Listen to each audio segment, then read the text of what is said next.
Get mantra and meditation MP3s at jasongallant.ca. Most people start the spiritual journey because they are having a certain experience. Albeit it may be an unpleasant experience, but it is an experience nevertheless.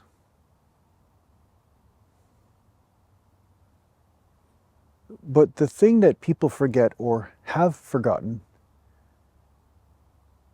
is that there is also a place of no experience within you.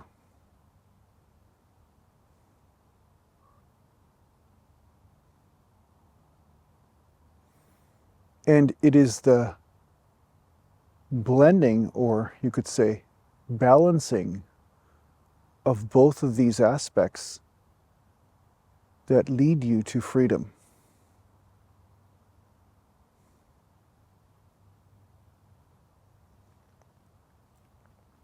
So this is why many gurus would say to detach or let go of your attachment to the present experience, because in doing so, you are allowing the non-experience, the great nothingness, you could say, to blend with the noise of experience. It's like a very Shiva and Shakti phenomenon.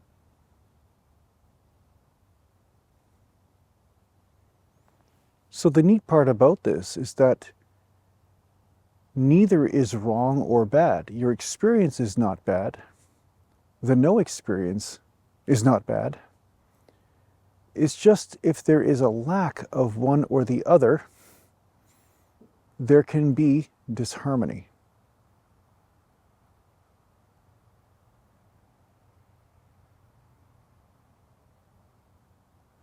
So much of the enlightenment path is about letting go of all experiences, because the experience that most people are familiar with is suffering. And when suffering becomes very intense, then one craves the other, right? You know, either bliss or I just would rather not have any experience at all.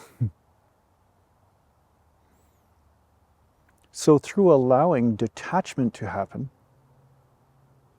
and allowing your philosophies or ideas or thoughts to fall away, you naturally bring the non-experience into the experience, which therefore brings bliss and the intelligence of God into your life. You could say detachment is saying to the universe or to God, I no longer want to do this on my own. I'm going to surrender this up.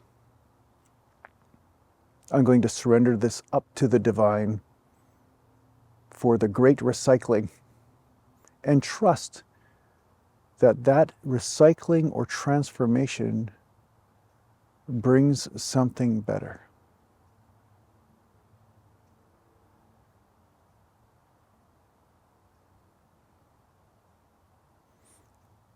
So I understand when you are in a great amount of suffering, you're metaphorically on fire. This is a very difficult process to perform, or even want to perform. Because when you're in a lot of pain, some part of you wants to be right about it. I have also been there, right? And I see it in the comments of my videos from time to time. But don't pressure yourself to have it all figured out. Let God do that.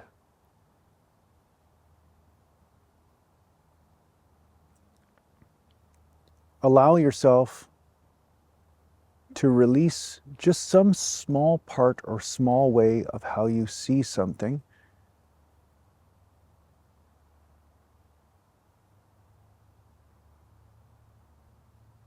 And through doing so, your suffering will start to unravel.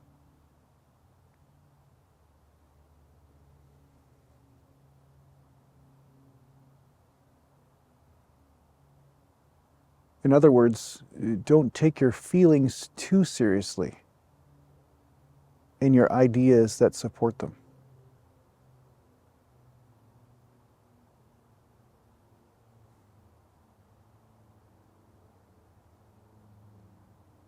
Again, this isn't about being holy or a good person or bad person. It's just about what works. And through releasing the prison of the mind, your heart will start to wake up. And that is where all the fun is. That's where all the love and joy and fulfillment and all the things that we crave, that's where it exists.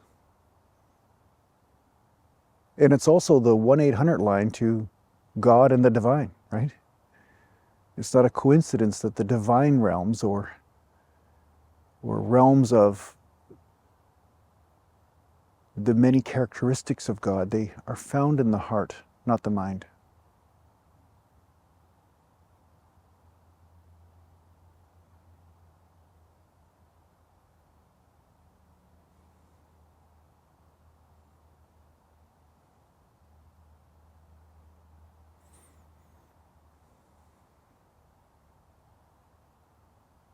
So when you meditate or you breathe, realize the truth that is happening. That some of your thoughts and your feelings on things are suddenly shifting. Sometimes you can begin a pranayama session, right? Say you're doing your breathing, whether it's the bellows breath or fire breath. Sometimes you'll start a session and have a very strong opinion about something that's creating suffering within yourself. And then at the end of that session, you may forget what you were so mad about, what was irritating you or what you were worried about. And this is really what I'm saying is sometimes you can get caught in a cycle of ideas that seem justifiable, but keep you trapped nevertheless.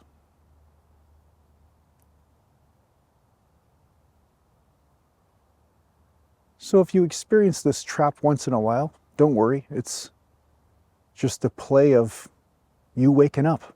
That's it. It's almost like you have to touch something hot to understand what it's like to be burned. And then you can slowly let go of the stove or whatever it is that's burning you. And this helps you fall back into the heart.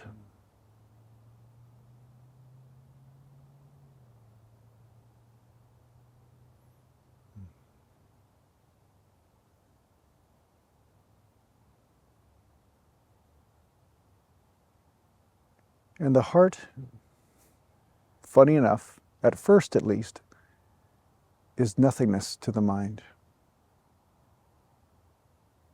Because although the mind is wielded by the heart, it does not exist in its own accord. It does not have its own identity there.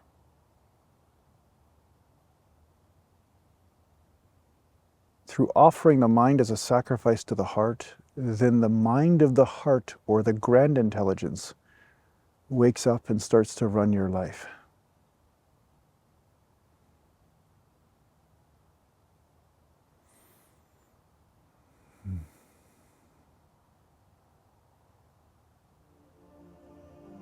I hope this helps you on your spiritual journey. Take care for now.